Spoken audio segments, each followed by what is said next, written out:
O, binangga pala naman mga kababayan ng Chinese vessel, yung ating Philippine boat na may karga pong mga may karamdamang sundalo. Noong May 19 pa to nangyari. Kasabay mga kababayan noong inagaw ng mga Chinese Coast Guard po, yung mga food supplies na in-airdrop.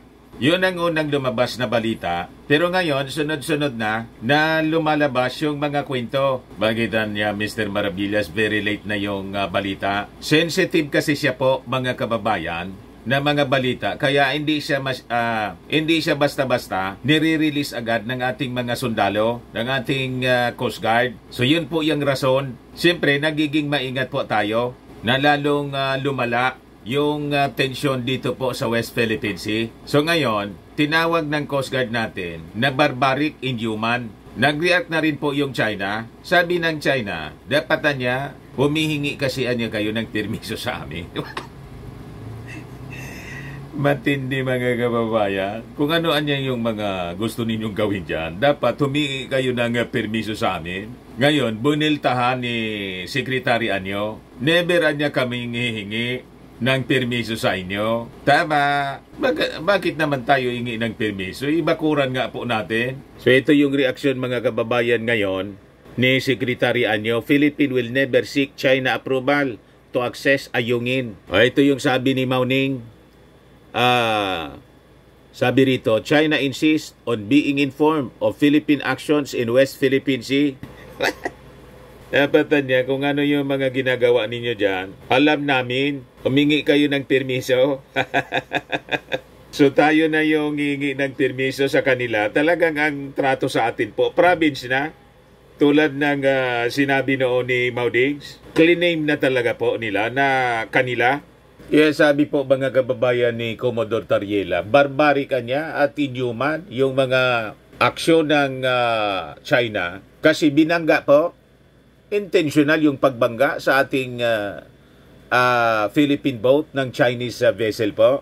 Ang karga po, ang sakay po ng ating vessel, yung mga may sakit na sundalo, for evacuation nga po. Ayan yung nirelease na picture mga kababayan ng Philippine Coast Guard.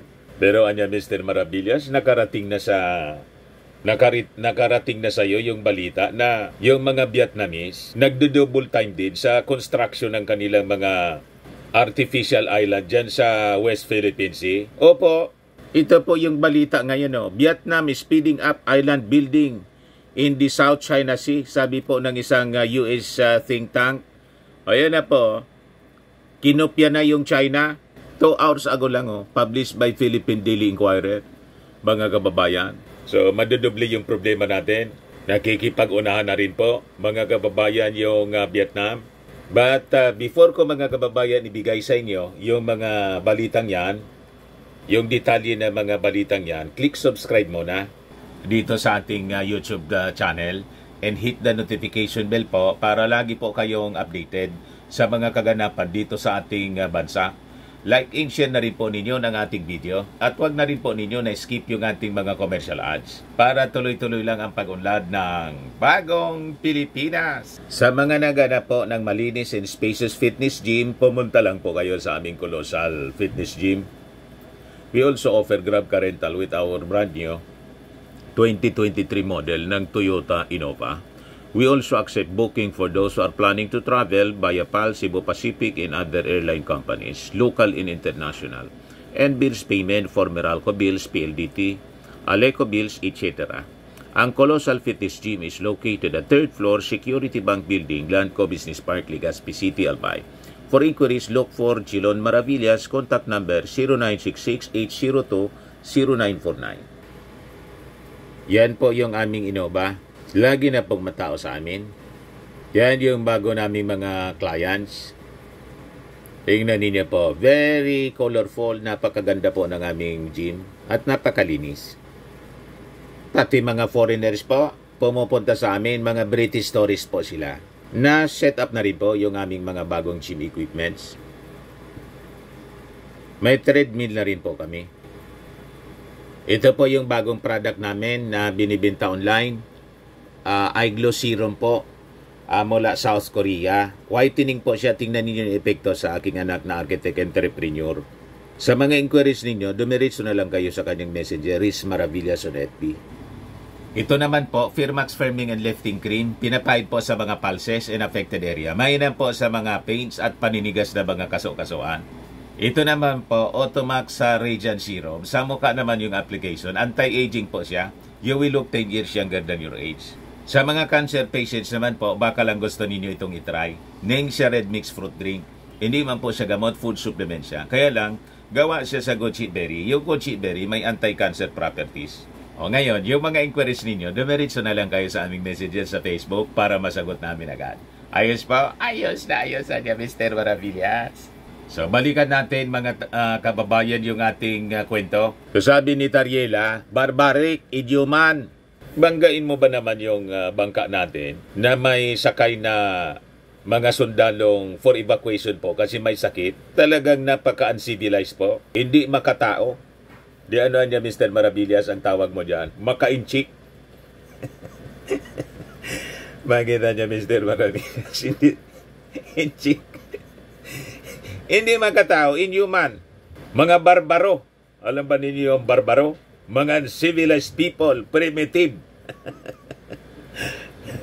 Ganon ang ibig sabihin ng barbaro. Ang mga tulisan nung panahon po na wala pang, di pa uso ang edukasyon. Mga walang edukasyon, walang pinag-aralan. Savage people. Yan ang ibig sabihin ng barbaric.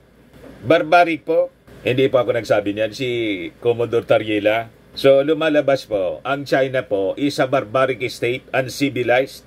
Ang ugali nila, parang hindi mga sibilisadong tao. Imagine, may sakit. Tapos sasabihin nila, magsabi kayo sa amin, bakit kami magsasabi sa inyo? Maghihingi kami ng permiso sa inyo. Bakuran nga namin. Sabi ko sa inyo, napakasama ng epekto po. Nang sinabi ni Mao Diggs, pwede na niya ninyo kaming gawing province. Na-involve din po yung China. Pinaniwalaan po ng China na kanila na yung Pilipinas.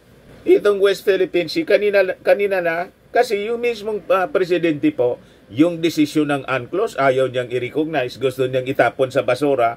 Wala man na niya yan. Siyang kapuluting presidente ng Pilipinas, ganun mag-behave po. Pinabura na po ng United Nations Convention on the Law of the Sea. Tapos siya mismo yung ayaw mag-recognize. So paano i-recognize yun ng China na yung mismong yung pinuno ng Pilipinas ayaw kilalanin? So yung description po ni Carpio kay Digong as agent of China, parang lumalabas, totoo mga kababayan. He was a Manchurian leader. Tao siya dito mismo ng China sa Pilipinas. Ulitin pa natin sa 2028. Di ba? Matindi po yung ginawa sa atin, no?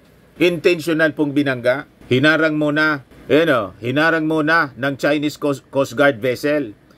And binangga yung ating Philippine Navy boat na nag-i-evacuate po ng mga sundalo nating may sakit doon sa Ayungin Shoal po. Kaya sabi po ni Commodore Tariela, this is barbaric and inhuman. Hindi makatao, kundi maka-Chinese, maka-inchik, maka-Maudigs. Makita niya, Mr. Maravilla, si Digong Anya, hindi din makatao. Kaya nga po may kaso sa ICC. Kasi sabi sa investigasyon ng Congress ngayon, sa kwento po ni Attorney Cheljok, no, umabot sa 20,000 po yung biktima po ng AGK. So talagang hindi makatao. So going back po dito sa barbaric na ginawa ng Chinese Navy sa atin, ay Chinese Coast Guard pala. The incident, sabi ni Tariela, nangyari po noong May 19, kasabay nung resupply mission pong pig airdrop. Airdrop na nga lang po, hinagaw pa nila, nasira tuloy yung mga pagkain. You see? Tapos yung i-evacuate na mga may sakit na sundalo, hinarang at binangga, mga kababayan. Matindi po na harassment, pang-abuso sa atin, pagmamalabis ng mga Chinese. Pero anya, Mr. Maravillas, hanggang ngayon, no comment pa rin si Inday. No comment. No comment pa rin po. So sabi diyan, during the attempt to bring the PCG HSRB alongside with the PNRHIB, the Chinese Coast Guard deployed 2 vessels. Ito pong 21551 at saka 21555. Saka dalawang maliliit na bangka.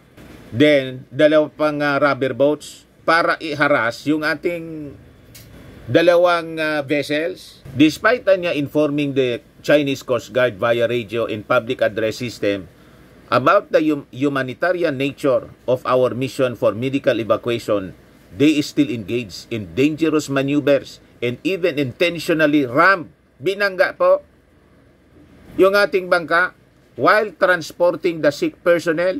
Pero despite the harassment, sabi diyan, the transfer of the sick personnel was completed and later reached Boliluyan Port safely. Grabe po ang kagitingan ng ating matatapang talaga yung ating mga sundalo. Hindi sila nagpapasindak and professional po sila. Maximum tolerance po ang ginagawa po nila.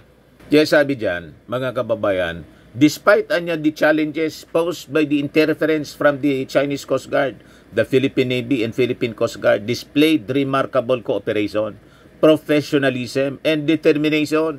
They successfully outmaneuvered the numerous Chinese Coast Guard assets. So matapos na makarating po sa port, yung Armed Forces personnel were transported to the nearest hospital para sa immediate medical attention. So mabuhay yung ating mga members ng Philippine Navy and Coast Guard. Mabuhay yung ating mga magigiting na sundalo. So ito po yung nirelease na video ng Philippine Coast Guard as published by Manila Bulletin. Yan. I-play natin po. Yan.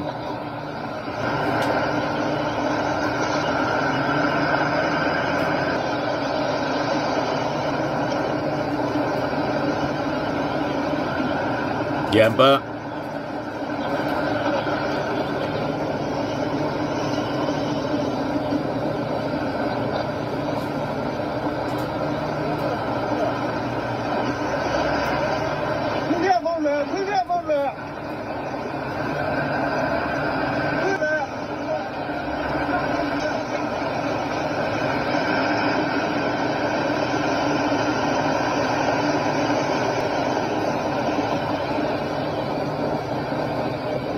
Ayan, Chinese Coast Guard po.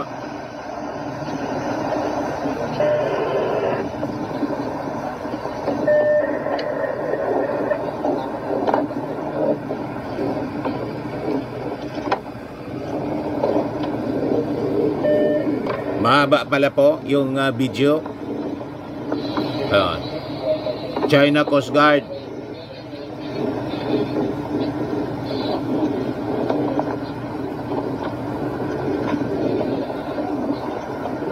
May rubber boat pa sila, oh. Ito yung mga sundalo natin.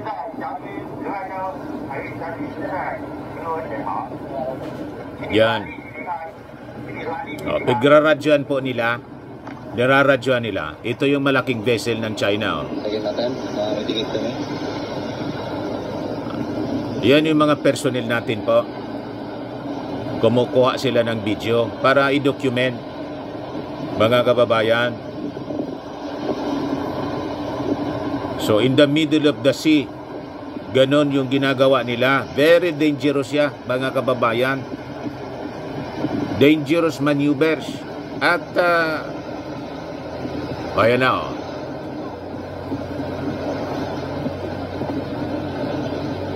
Tingnan natin, mga kababayan.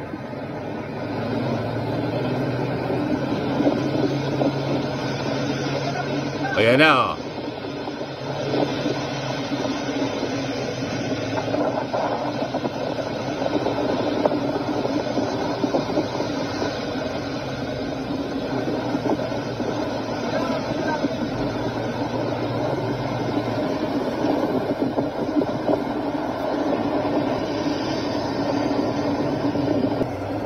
Yan, oh.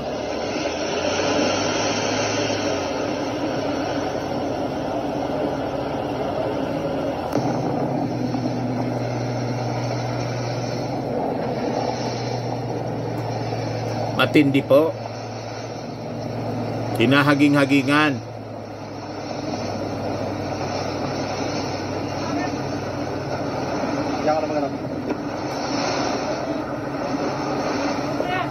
Ayan, China flag.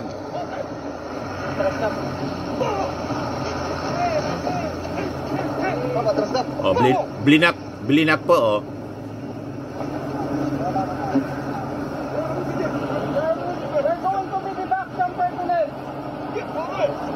Yeah, blinak sila, oh.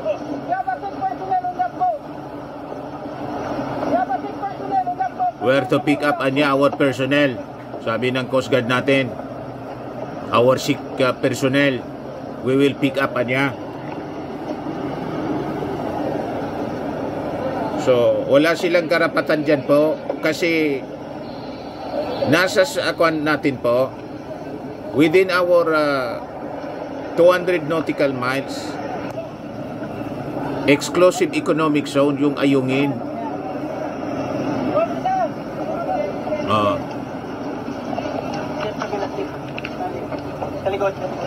Hindi nagpapasindak yung ating mga sundalo. Yan po.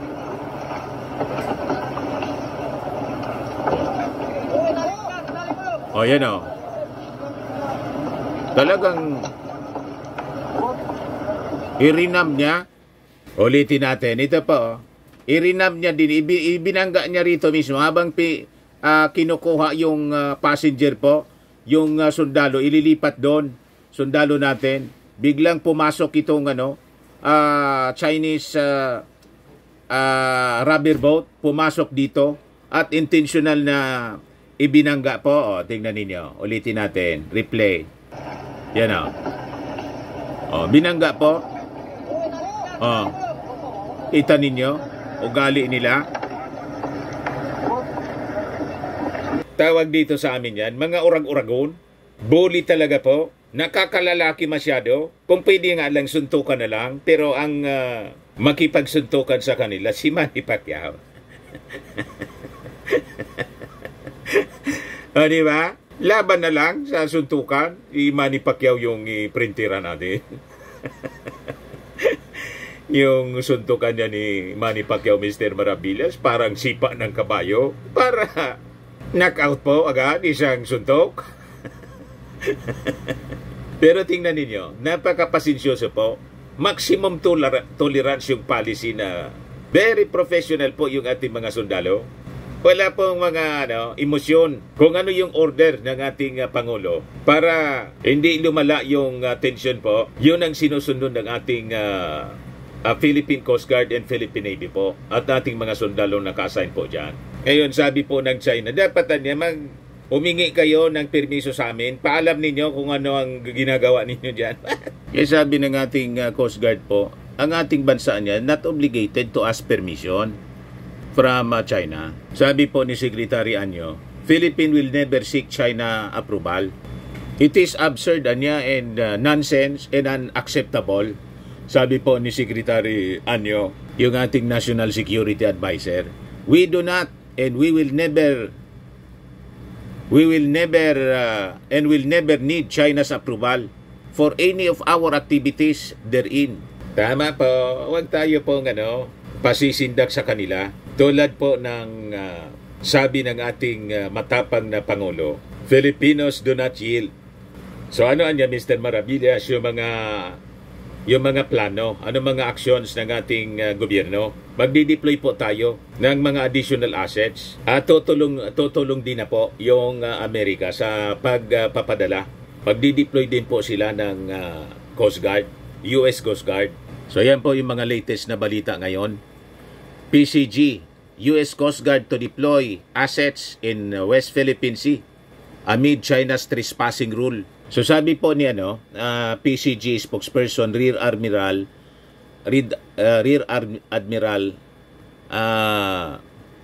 Armand Balilo, ipapadala ng Amerika yung kanilang North Pacific Coast Guard para magbigay ng suporta sa ating Philippine Coast Guard in upholding its sovereign rights dito po sa West Philippine Sea. Tutulong din yung Japan po. Sabi rito, Philippine Coast Guard, PCG, Japanese Coast Guard, U.S. Coast Guard reassert commitment to keeping West Philippine Sea free, safe, and secure.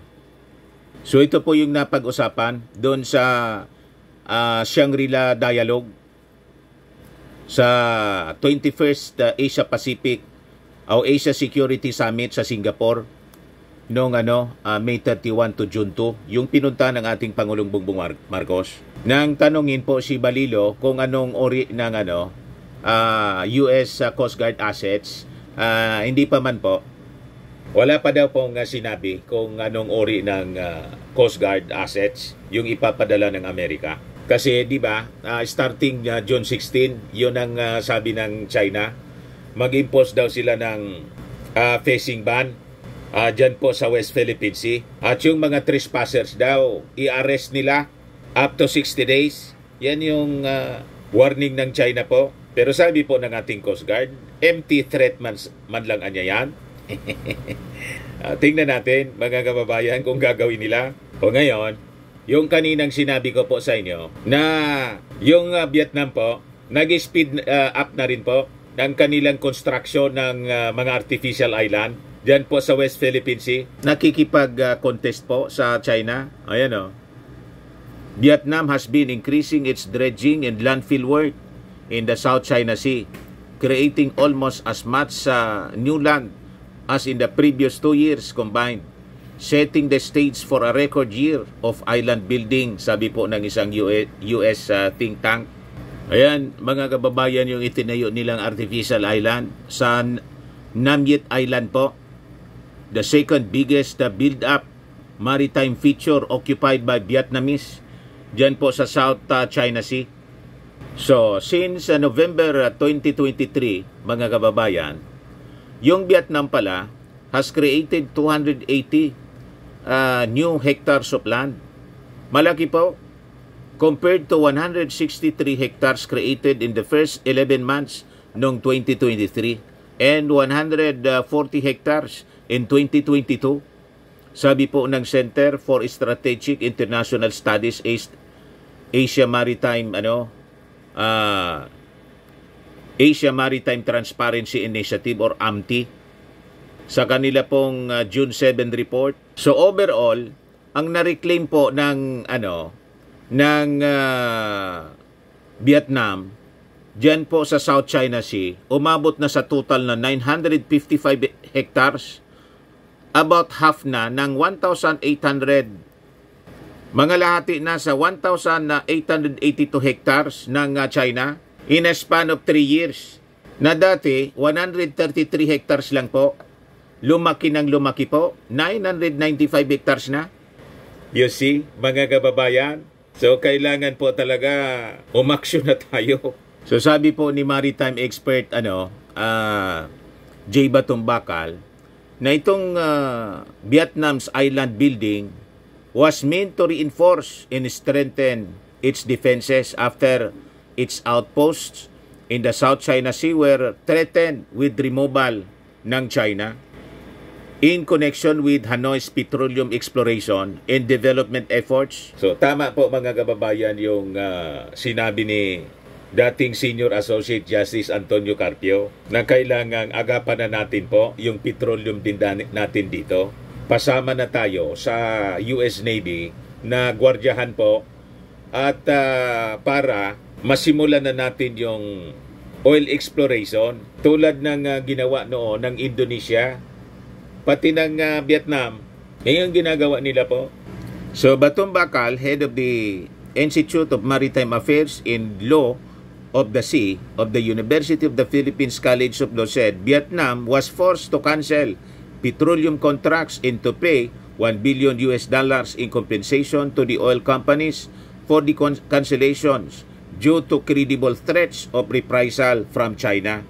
He said the Philippines had protested against Vietnam's activities while keeping a close eye on those developments. Pero anya, unlike China, itong Vietnam is not interfering with or preventing us from using our exclusive economic zone and continental shelf, nor have they have provocative and aggressive moves against us.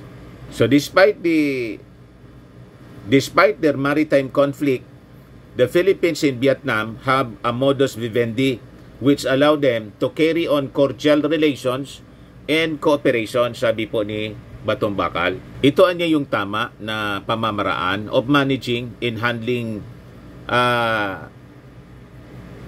them pending settlement. So medyo mabuti-buti yung ugali ng mga Vietnamese kaysa mga kababayan dito sa mga Chinese. So yan po yung kontrolado ng Vietnam, Nam Viet Island. Malapit din po dito, ito yung Pilipinas. Oh.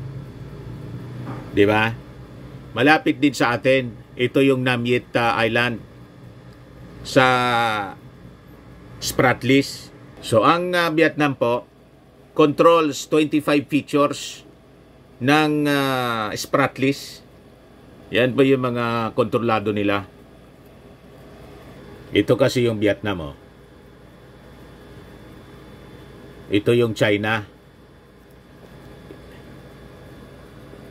Ayan. Oh. Ito yung China. Ito yung Vietnam. Ito man yung kiniklaim ng Vietnam. Ito yung Pilipinas. So other than that mga kababayan, yung in-engage natin yung China o yung Amerika and Japan para tumulong sa atin sa pagpapatrolya sa pamamagitan ng pagpadala ng kanilang Coast Guard assets. Ito pa yung mga actions na ginagawa natin. Oh. Philippine Batch for ASEAN Coast Guard Protocol amid South China Sea Woods. So hindi po tayo natutulog lang. So kailangan na niya natin gawin ito, sabi po ni Admiral Balilo, Rear Admiral Balilo, para makapag-craft tayo anya ng mga rules in conduct between the Coast Guards of member states. The participating Coast Guard officials anya will finalize the concept paper in terms of reference and initiate the crafting of the Southeast Asian Protocols on Engagement at Sea for ASEAN Coast Guard and Maritime Law Enforcement Agencies to guide ASEAN Coast Guards in dealing with various maritime law enforcement operations at sea. So yun ang mga actions mga kababayan na ginagawa natin. Kasi namimihasa po yung mga Chinese. Oh. Tingnan ninyo to. 2 Chinese warships monitored in Basilan Strait. O, nandun na sila po. Yan o. Mga kababayan, tingnan natin ito. Ayan o. Nasa Basilan Strait na po. Na monitor ng ating Philippine Coast Guard. 2 warship. Yan po yung Basilan. O. Dito na siya o. You see? So sabi dyan, in accordance with the standard operating procedure, the Armed Forces dispatched BRP Domingo de Luana to shadow or monitor the passage of the 2 PLA Navy vessels. So sabi ng ating Armed Forces, our escorting vessel anya also issued a standard challenge to the Chinese warships. Pinagsabihan sila na nandito sila sa ating territory na. Umalis sila dyan. Ganon sila mga kababayan, kawalang hiya. Kaya nga tawag ng ating Coast Guard po, barbaric, inhuman. Mga savage people, primitive yung pag-iisip, dinadala sa laki at saka sa lakas. Ayaw sumunod po sa batas, international law. Hindi po maaari ang ganon. Sabi ng ating Pangulo, Filipinos don't yield. Hindi man na niya tayo magkikipagira, sabi ng ating Pangulong Bongbong Marcos. Patama niya dito sa mga propagandistang pro-China. Pero dapat maganda tayo to defend our territory, our sovereignty. Yan ang kanyang instruction sa ating armed forces while engaging our friends, the like-minded nations po. Ayan man lang po mga kababayan. Ako po si Dante Maravillas. Bye-bye po. God bless.